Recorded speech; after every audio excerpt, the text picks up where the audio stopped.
Welcome to the Transforming Trauma podcast. Transforming Trauma is presented by the NARM Training Institute. I'm your host, Emily Ruth, and I'm so glad you've joined us today. Hi, Transforming Trauma listeners. We are so excited to share the power of healing from complex trauma with all of you. It's inspiring to know that so many of you tune in to learn about the personal and collective healing that can come from resolving complex trauma. We are thrilled to offer the Inner Circle, NARM's online learning community.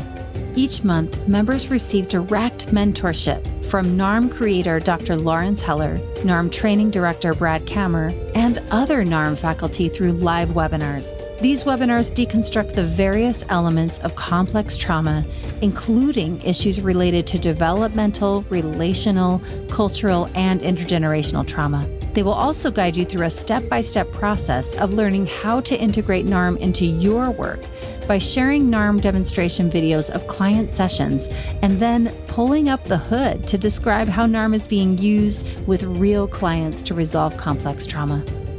The NARM Inner Circle is a great place to start your exploration of NARM. Whether you're a mental health or other helping professional, educator, or just interested in addressing complex trauma, there's a place for you within the Inner Circle community. You, our Transforming Trauma listeners, can receive $100 off your annual membership when using the code TransformingTrauma15 at checkout. Visit narmtraining.com/innercircle to sign up and for more information. Today's guest is Igal Hamelin. Igal is a spiritual director, meditation teacher, and a NARM Master Practitioner. He offers mental health coaching, spiritual direction, and NARM sessions. He also conducts meditative attunement workshops for therapists. Igal has taught meditation to thousands of people on 4 continents and has spent years in extended meditation retreats under a number of spiritual teachers. He's translated into Hebrew a number of books on religion and spirituality for Israel's largest publisher.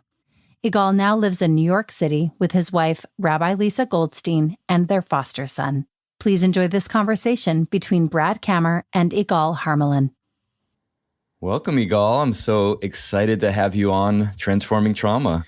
Yes. Hello, Brad. Thank you very much for having me. Excitement is mutual. Yeah, we've built a nice friendship and relationship over these last couple of years. And I know I've been looking forward to just getting to know you a little bit more and all the really exciting work you do and sharing with our audience and our listeners just the cool person you are as well. So thank you. It'd be my pleasure to talk. Yes. Yeah. So I think, as you know, you've listened to some of our podcasts. We like to start with this question of what do you hope listeners might get out of our discussion today? So maybe a better insight into how somebody whose orientation in life is spiritual looks and experiences and works with NARM. Looks at NARM and works and experiences it, yes. Mm-hmm. Yeah, we were talking before we started just about how there's a lot of interest in the field of trauma between the intersection of understanding trauma, post-traumatic growth, and spiritual insight, spiritual awakening, spiritual growth. And it's partly why I wanted to have you on, because I know you've had a lifetime of experience in this world, and just really excited to hear again more of your journey and the work you've integrated and then how you're sharing this with the people that you're working with. So maybe we can start at the beginning, at least the beginning of NARM, which is, how did you find NARM? How did you come into studying the neuroaffective relational model? This is a good question because it starts us really in the beginning, because you said there's a lot of interest in trauma work and in spirituality. And I like to say that I was infected with the spiritual bug when I was a teen and I never recovered. And teens, for me, that was late 60s, early 70s. And at that time, teachers from the East came, and basically the kind of version of spirituality that they offered was, come, don't worry about the psychological stuff, come and do your meditation or do this or do that, and you'll be enlightened, you'll be a perfected being, and all your problems will be over. Something that in the psychological field, we like to call spiritual bypass. In other words, instead of doing the work, just come around and heaven on earth will be yours. I bought it, what's the expression? Line, hook, and sinker? Yeah. I bought it, and listen, I was 19 when I started. That's an age where you will buy those kind of things fully. And then that's one way to go. And another way that people went is purely psychological. Let me improve my life purely in the psychological way. And that has its own limitation because in that way, it can lead to self-indulgence. So purely spiritual gives you a lot of benefits. Purely psychological gives you a lot of benefits. It's just that it's imbalanced. And then some years back, I started working with a spiritual teacher by the name of Thomas Hübel. Thomas, right from the start in his work, he realized that really one of the things that you have to do when you work with people is help them not just on the deeper level of spirituality, but also deal with their traumas, which was his specialty. And then later on, it developed into his interest and experience with collective trauma. And I noticed that it helped a lot of benefit for me personally. And at that time, I was doing work as a spiritual director. Spiritual direction, a lot of people don't know, it's a one-on-one system. It's existed way before Freud. It's a one-on-one system that was based on spiritual principles, started by the Catholics quite a long time ago. Then the Protestants said, oh, we want some of that. And then at the end of the 20th century, some Jewish rabbis got wind of that and they adapted it to a Jewish form. And in one rabbinical school in Philadelphia, the RRC, they actually teach spiritual direction to every rabbi to how to be a spiritual director as well, as far as I know. And then I noticed, because of my own work on trauma, that people come and they ask for spiritual help.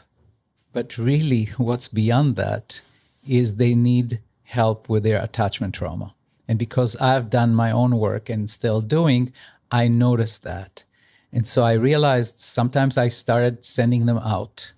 And at one point I realized, no, I need to be able to help people myself so that when they come to me for spiritual work, I should be able to work with their traumas. And I didn't find anything that satisfied me. I kind of started applying for certain courses and like that. And then about 2 or 3 years ago, I can't remember exactly when, somebody just mentioned in one of the retreats I did with Thomas that they were interested in NARM. And without even knowing what it was, I just said, what? He was kind of turn my head. What did you say? And within 2 weeks, I applied and the rest is history. So that's how I came to NARM. And I can tell you there's very intuitively, right from the start, I felt that this is a beauty that fits like a hand in glove for me because I could sense right away that there is a deep spiritual underbelly to NARM, that there is understanding of the human psyche that is not limited to the very hard constraints of hard science. There was an interest in an understanding of life that is informed also by Eastern notions and mystical notions. And I am a mystic at heart, so I felt very much at home here. Yeah. Well, there's a lot of commonalities that we share, I think, but thank you for sharing all that. I do want to now go back to the beginning, which is, because you talked about getting this bug, the spiritual bug as a teenager, and if you would be open to sharing a little bit more about, that's pretty young to be open to the spiritual learnings and start to align yourself with that path. And so what were some of the elements for you that gravitated towards that direction? I would say that some of us were blessed with a lot of suffering early in our life. And we don't normally talk about it that way, but I do think that suffering can be an amazing gift in that it forces you to seek the deep questions about the meaning of life. And from the outside, my life was not a life of great suffering. But from the inside, I was a very unhappy young man and a deeply thinking young man from an early age. My parents are Holocaust survivors, that I don't need to tell you what that means, to be a second generation of that. Having said that, that doesn't explain everything. I mean, almost everybody in Tel Aviv that I grew up with was a second generation Holocaust survivor. So that's an explanation, but also I believe there's a mystery in this. Why is somebody attracted to the spirit and others are not? I cannot answer that. I can tell you, when I look back now, that yearning, that sense that there's something beyond what we just see and understand with the senses and the intellect, that there's something beyond, that understanding has been there from very young age and has been haunting me, actually, until I finally responded to that. Okay, so you're a teenager, you're a young man living in Israel, and at some point you're introduced to some Eastern teachings. Tell us about the origins of your journey here. That's quite a neat story, actually. So I was in medical school. I went right from high school into medical school. So I was 18, and in the army, they let you do that sometimes if they think they'll be able to use you afterwards as a doctor. So certain portions of the places in medical school are saved for those kind of people who will then later on serve as doctors in the military.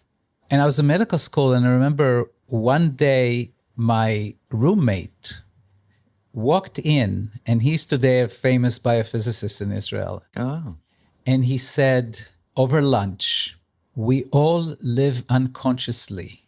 We live like automatons. Mm-hmm. We don't know why we do what we do. We do it because that's how society tells us to do. And I remember it hit me like a ton of bricks. You know, like only a teenager can be really hit by something like that, but this deep revelation. And there and then I decided that I was going to finish the first year of medical school. I'm going to quit at the end. I'm going to go to the army.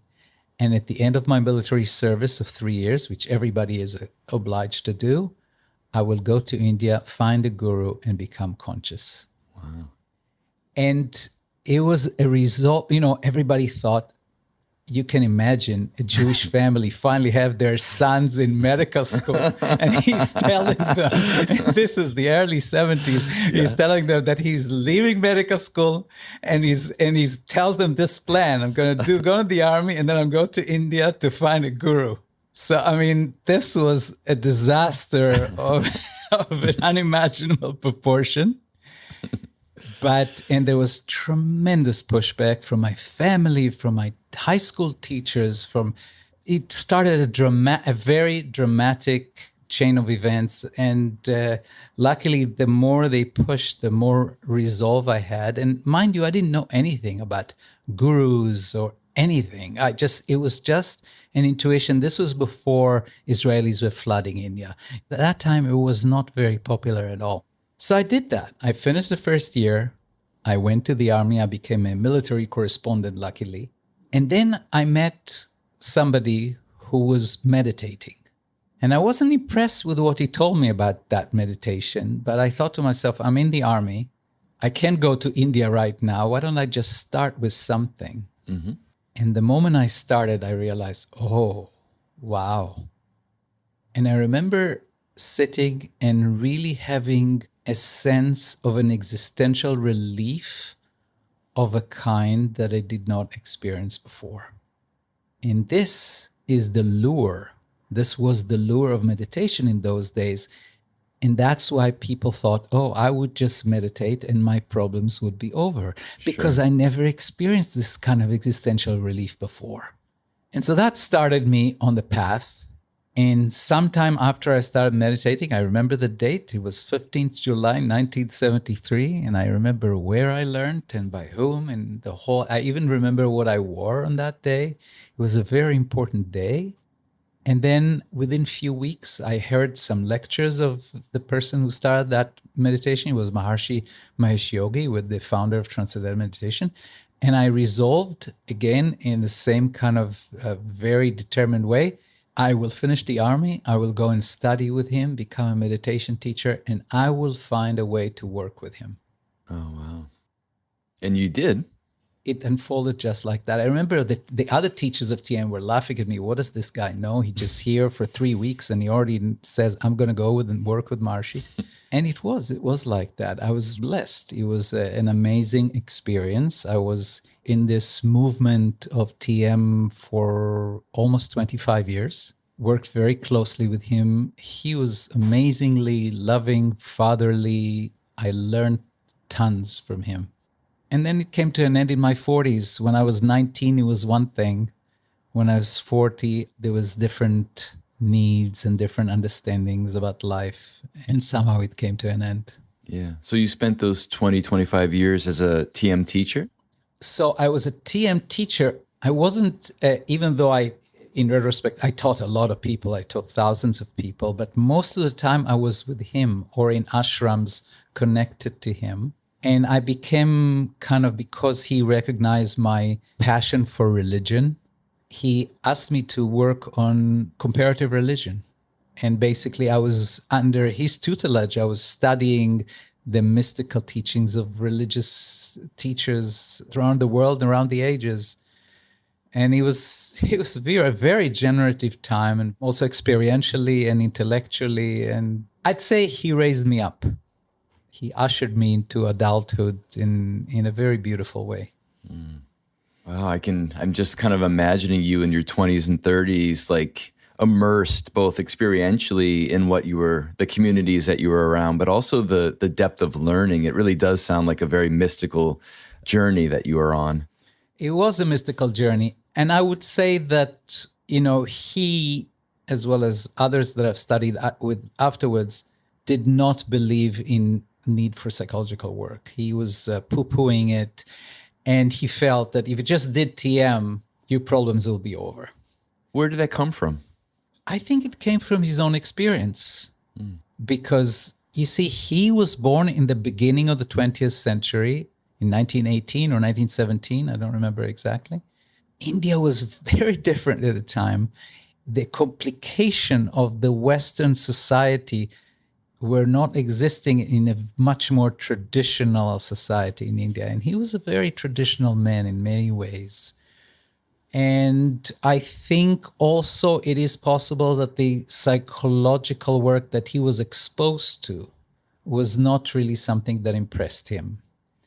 He was particularly, I remember he was talking about this one day. He says, yeah, if you send your son to a psychologist, all they will hear from the psychologist is why everything is your fault. And something of that kind of stereotype was also true in a sense in the 60s and 70s. I believe that's where it came from. It also came from, he really, really did believe that because of his own personal experience and because he saw how people had spiritual experience with TM, that if they just meditated, they'd be cured of all their psychological ills. Now, let me just put it this way. In my experience and in the experience of quite a few people around me, that was not the case. Now I know it just also cannot be the case. So the result was that I also was bumping against those invisible walls in my own spiritual work as well. It makes me think of the concept you introduced at the top of our conversation, or spiritual bypass. I don't want to say that he was, but I'm imagining there was a lot of people that were looking for kind of the quicker route to the relief of the suffering. Absolutely. Yeah. Yeah, absolutely. As I said before, I was a second-generation Holocaust survivor, and I remember being very troubled by that. Growing up in Israel, you, of course, know about the Holocaust from a very early age. I knew at the age of 3 why some of my neighbors had numbers tattooed on their arms. That's a very early exposure to how unsafe life can be. And I remember when I started meditating, I said, oh, what a relief. And then I felt, we should just go and bomb all those Holocaust museums and don't just forget it and just move on to this new enlightened age. And that was a true desire of somebody who wanted a relief from the suffering. And of course, from what I know today and from the perspective of my age today, I know that how misinformed that was, very naive, very misinformed. Yeah, and I think a lot of people, and I had my version of it, and everybody had Yeah. Many people had their version of it. Okay, so you're in your 40s. You start to realize that the transcendental meditation is not your gig anymore. And so where did you go from there? So then I started working with another spiritual teacher. His name was, it was a spiritual teacher by the name of Andrew Cohen. That was a very interesting, he was trying to do a communal thing of a group togetherness of a different order. Let me just say this. The biggest lesson that I learned from those 15 years of that work is that I swore to myself that if I was ever going to teach other people, I would make sure that I have somebody above me that I check myself against.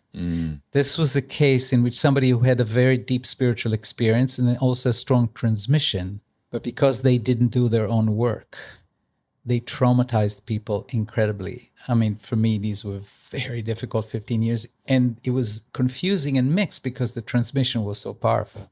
And that was another demonstration of how spiritual progress is one line of development.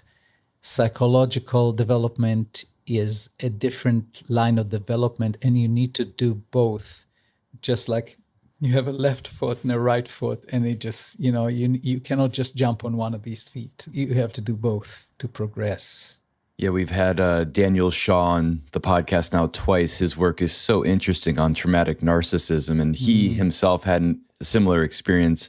I think he was in it much longer than 15 years. And then when he got out of that community, he made it his life work to really understand the malignant narcissist that and again, they can be very charismatic and kind of spiritual, realized people, but can also do great harm. Yeah, I think this really was the biggest lesson for me of how I will forever, as long as I work with other people, need to have people I check myself against, because one can get deluded in no time. In the Mishnah, in the Jewish text called Mishnah, they say, Al ta'amen ba'atzmecha ad yom motcha. Don't believe yourself until the day you die. In other words, leave some room that you are actually deluded and check yourself with somebody else. Very aligned with some of the NARM principles of self-inquiry and curiosity. And 50-50. 50-50, yeah, exactly. I can see how that can align for you. Okay, so how'd you get out of that community? That community collapsed. And I can say that it was, I look back and say, great.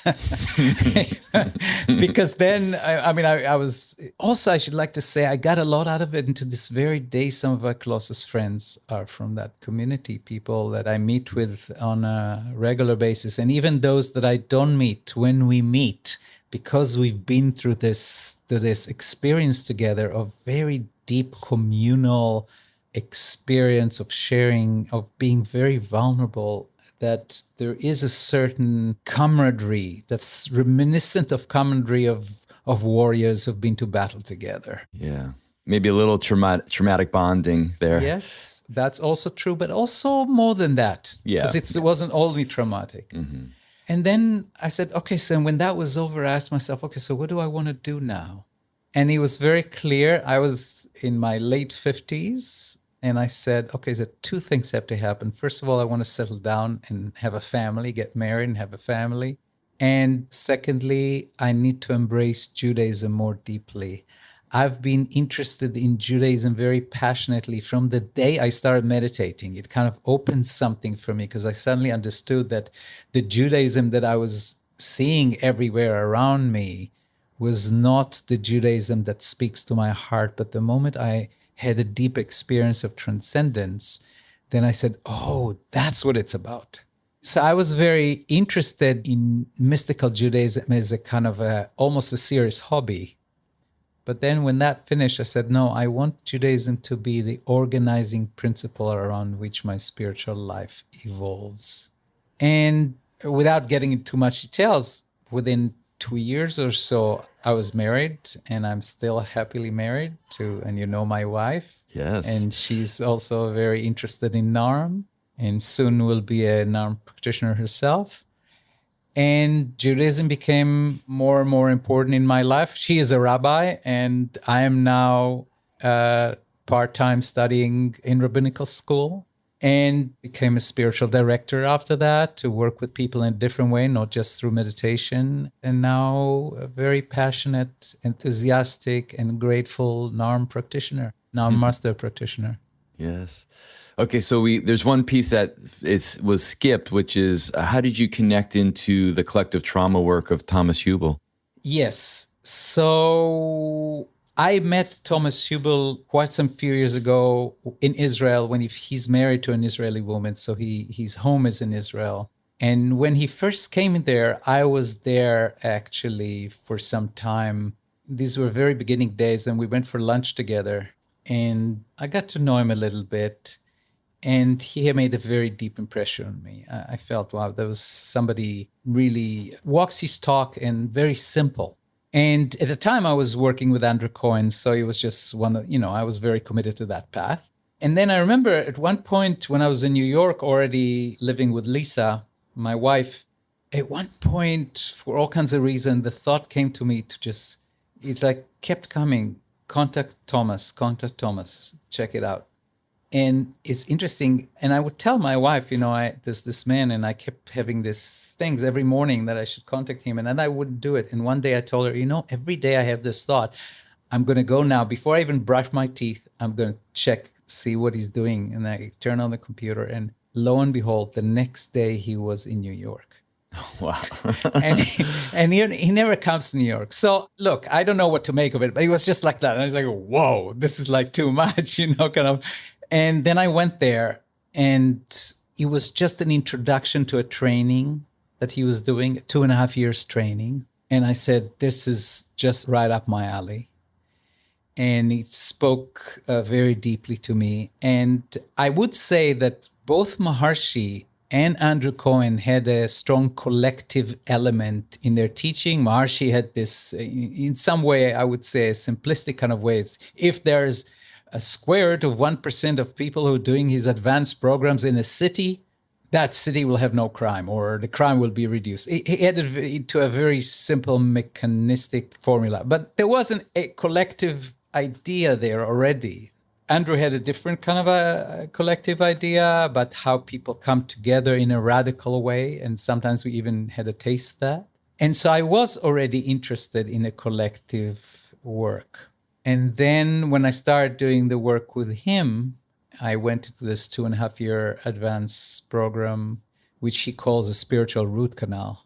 And there was also the whole element of the collective trauma already very much part of it. So first of all, I saw what it means to do serious trauma work for yourself, because it's part of that training. And then there was also, he started this training.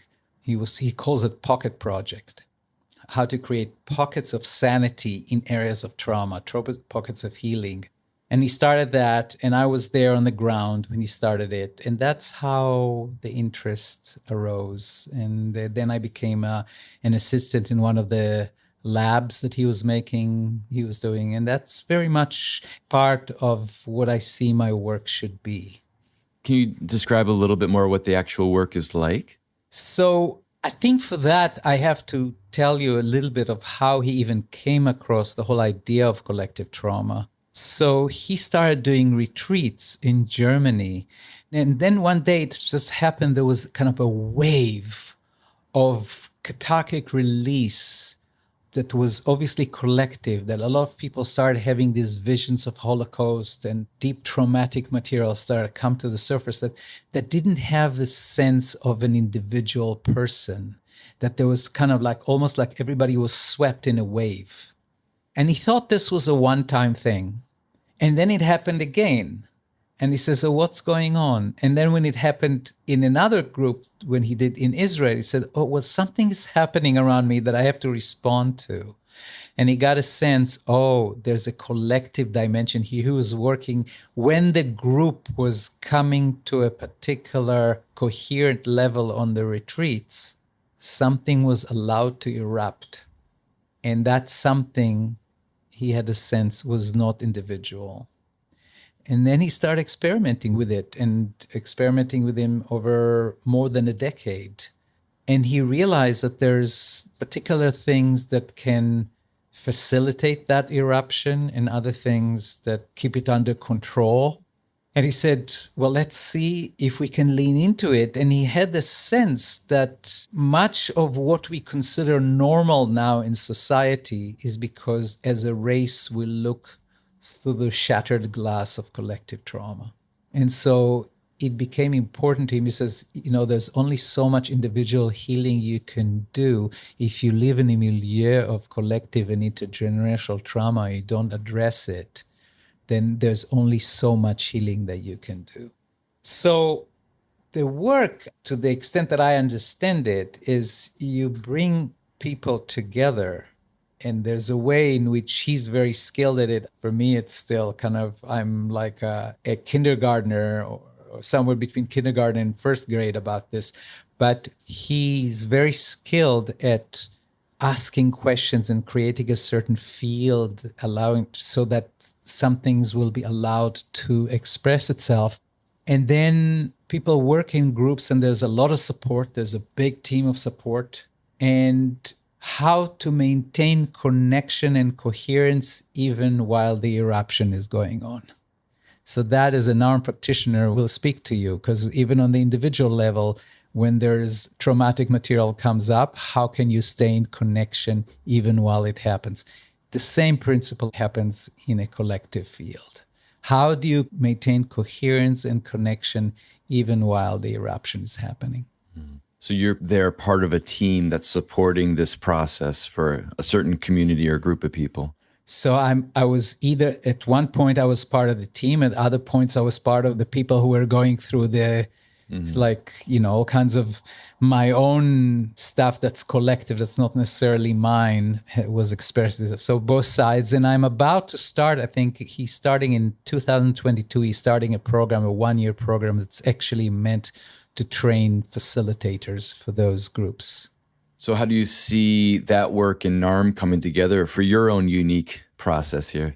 So I do not know yet, because I do not know how this work will evolve. I can tell you, though, that the work with NARM helps me tremendously to sit in a place of a different connection to other people.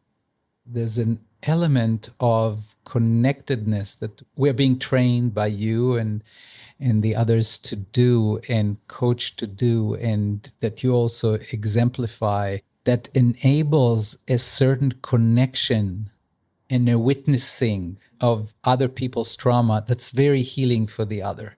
So in this sense, that's, of course, a very amazing skill. And then I bring to it also my years of meditation, my years of interest in consciousness. So I cannot tell you now, okay, just like in NARM, I cannot tell you, here's what you do in NARM, 1, 2, 3, 4.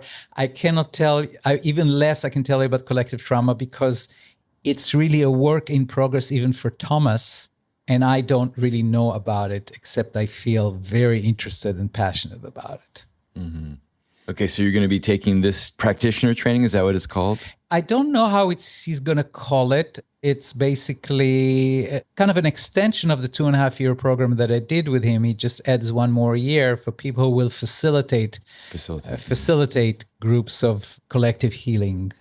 Okay, so you're going to be following that journey. And then how about your NARM work? Tell us a little bit about how NARM has impacted you and what you're doing in the world with NARM. So just the question warms my heart, because I love NARM.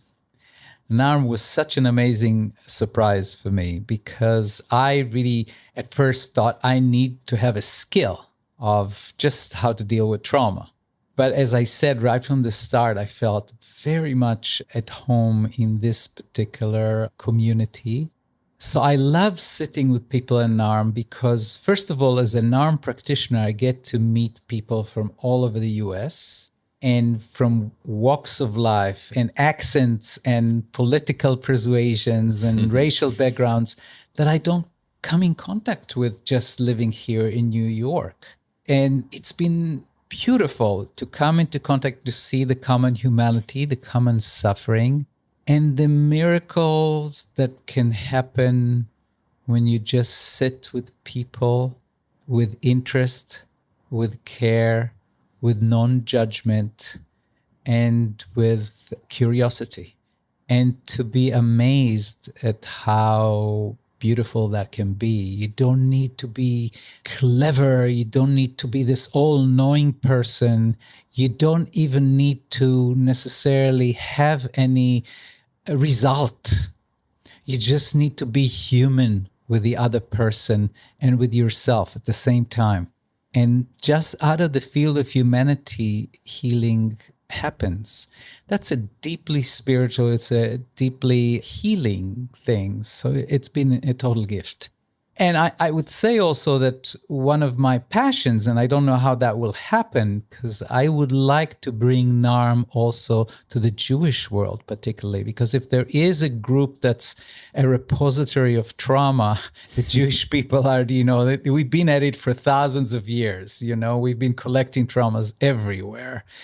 And it's only in the last 50, 70 years in this country that we have had some measure of equality. And even now, it's not everywhere. So there's a lot of trauma. And I wish that rabbis would have at least some training to be trauma informed so they can recognize their congregants when they are traumatized and refer them to the right ways of getting help. And in this sense, I want to share with you, if you don't mind, that there's a synagogue in DC, Adas Israel. It's the oldest and the largest conservative synagogue in DC, where the likes of Barack RGB. Obama, RGB was a member. Her funeral was conducted there.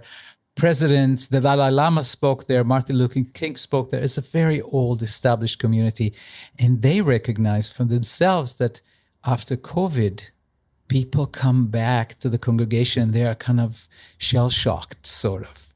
So they got together a team, and I'm one of the team of 3. The 2 of them are actually, there's a chaplain, a therapist, and myself. And we are helping to facilitate a process to train some facilitators so that people can come and be in groups and talk about how it is. So this is the first synagogue, or second, I think there's another one that takes it upon itself to cater specifically to the trauma of their constituents. And that, I hope, to bring that kind of notion to the Jewish world. Wow. Yeah. Well, I was getting shivers as you were talking, and I think there's more than just a podcast after this, but a lot of more to discuss around that. And maybe just one thing I would say is, as you were talking, I was thinking about and this isn't just true for European Jews before the Holocaust or during the Holocaust, but even for the Middle Eastern Jews that were living in North Africa or in the Arabic countries, there was a lot of having to hide and stay in the home and not have movement and freedom of movement. And I can imagine how the pandemic, particularly those first few months when we were really on stay-at-home orders, could have really triggered a lot of unresolved material. And then, of course, because of all the difficulty around the political, how people are comparing these things to Nazi Germany and all these other things, how much that could get stirred up for the Jewish people. So anyways, lots more to talk about with that, but I'm really excited to hear about the work you're doing. And I hope, you and I can also do some work within the NARM community around this as well. And I know that we've been talking about, maybe not so specific just for the Jewish mystical path, but just from a larger path of putting something together on trauma and spirituality. And maybe if you just want to tease us a little bit with some of your ideas, if you have anything that you'd like to share about what we might put together next year. So I think anything for me with spirituality has to be experiential. So it's like not talking about, but having experience. So if we put something together, NARM people, most of the people who come to NARM, we're finding, right? I think you're finding that there are people who are interested in spirituality, in some inner depth. And it's through their own depth that they can connect to the depth of the other. And that's so healing. So anything that we will do about spirituality has to be experiential. So we'll have to maybe the first would be kind of an online retreat for a few hours we could do, and which has an experiential and a talk component and a question and answers.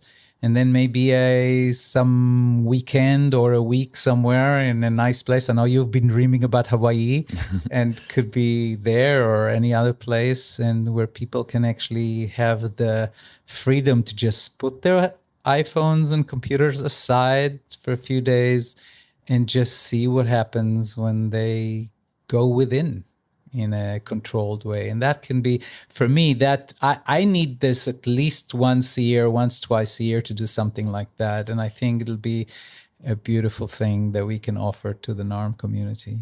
Yeah.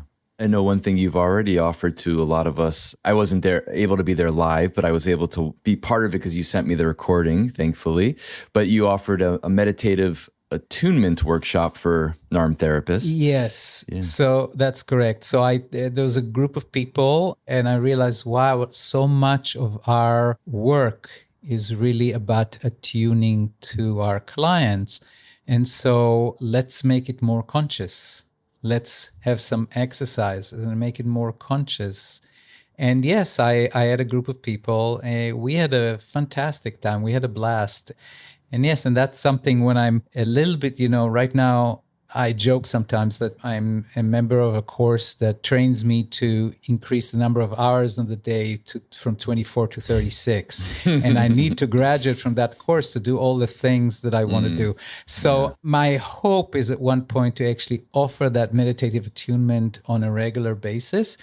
But if there is a group of people who wants to do it now, I will offer it now as well. Okay. So even for any helping professionals that might be listening, and this, as we start wrapping up, Igal, I did think it would be good for you to share with people just about the work you're doing one-on-one with people. And if they want to reach you, how might they reach you?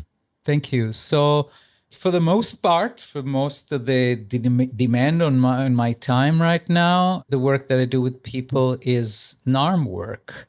And interesting, though, is that I bring my spiritual sensitivities to NARM. So sometimes when I talk to people, like just the other day, I was talking to somebody who was a devout Christian who feels that they're not good enough a Christian. So while I was doing NARM work, I was also doing a spiritual direction work. And with a few quotes from the Bible, it helped to settle everything and to open up new vistas for them. So I also do the work of spiritual direction. I also work with rabbinical students of JTS, it's Jewish Theological Seminary here in New York. So whether NARM or spiritual direction or meditation training or anything else, people can go on my site, which is igalhamelin.com, and contact me that way. Great. Anything else you'd like to share as we wrap up here? Yeah, just to say how grateful I am to be part of the NARM community, that NARM has had such a wonderful effect on my life. Now my wife is seeing the effect on me and on the effect on the work that I do. She says, oh, there's something in there. And now she's being trained as a NARM practitioner. And that, you can imagine, to have a couple have that NARM context in a couple's life.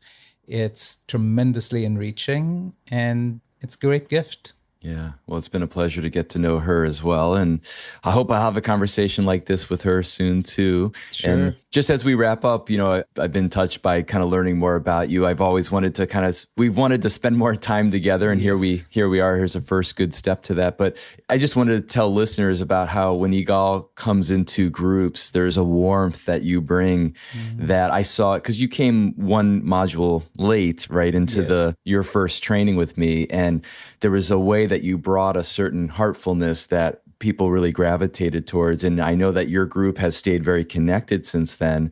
I've had the good fortune to continue mentoring with all of you. And I just really appreciate all that you've brought, both your wisdom, but really just your humanity and your heart. And I look forward to all of our ongoing conversations and whatever projects we end up putting together. So thank you for being part of our community and for being here. Thank you very much. That's touching. Always a pleasure. Always, yeah. Thanks so much for joining us for today's episode. To find more about our guest and their work, check the show notes or visit us at narmtraining.com/transformingtrauma. Are you interested in deepening your understanding of NARM? We're thrilled to offer the Inner Circle, NARM's online learning community.